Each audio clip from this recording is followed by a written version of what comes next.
improvise all the time. Even if I'm playing the same note over again. If you listen to it closely, I touched it a little softer the next time.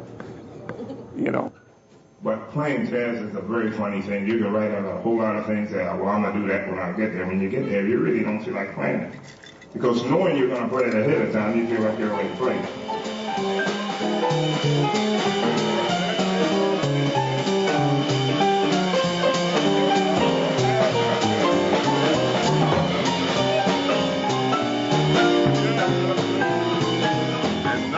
Come to Philadelphia, the city of brotherly love, founded by the kindly William Penn and his Quakers. I was working when I was 10. You know, I had no mother, no father. My mother died when I was 7 years old. So I had to start working very young because I had my two sisters and a brother, and my grandmother was an old lady then, and she raised us, you know.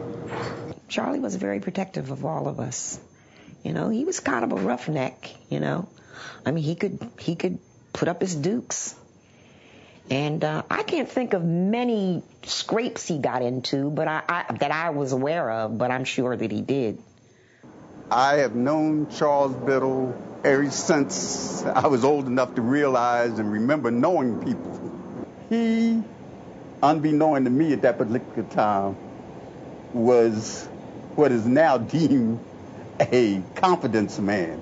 He would end up getting maybe something of mine through the way he would tell my mother or father how much he needed it or wanted it.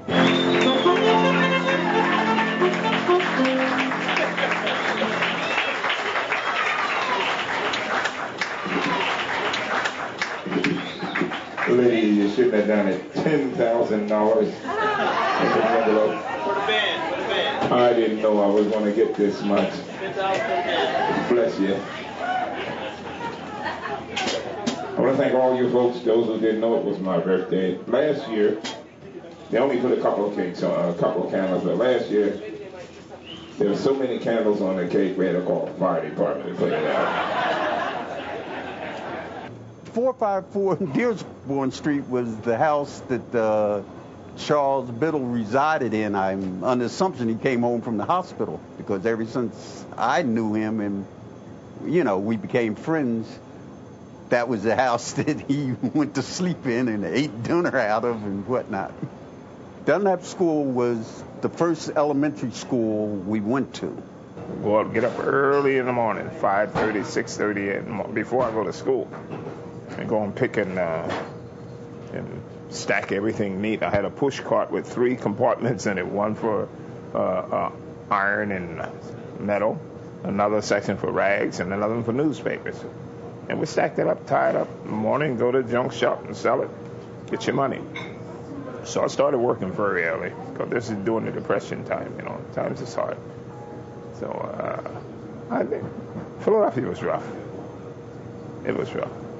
Some lady shoes came into the house. My uncle brought in some lady shoes. I don't know who could wear them, but they were like comforter shoes, you know, with the lady thick heel on them. And my brother used to knock that heel off of those shoes and wear them as men's shoes. Nobody better not say anything either. They might get punched out. You better not even look at those shoes. The Hall of Fame Award for 1999, Mr. Charles Biddle.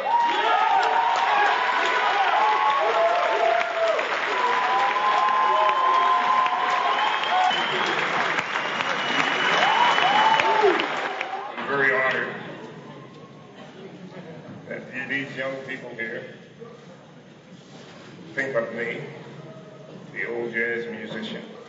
It does me good to see my people embracing me after all these years.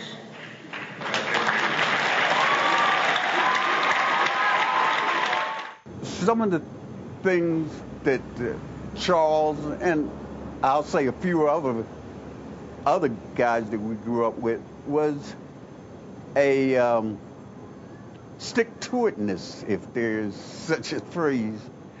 and not doubting anything that might confront you. There was this Thanksgiving where we didn't have a turkey. I mean, we were on relief, and in my brother flies in the door, shoots through the house. He's got this turkey in the air like this. My grandmother's, Charlie, where'd you get that turkey? Where'd you get it? Oh, Mom, I work for the butcher. He gave it to me.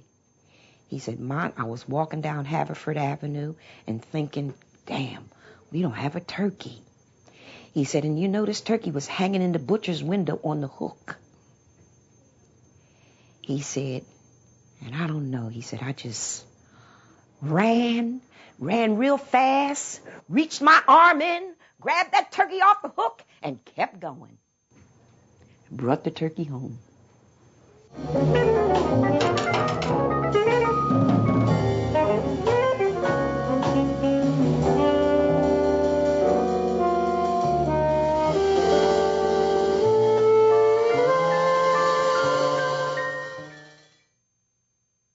Philadelphia Navy Yard.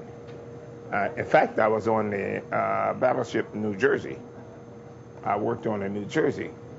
In fact, this was my first real professional job, which I boosted up my age to get this job.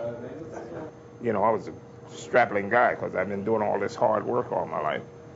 So being self-employed and working on my own, I wasn't used to being bossed.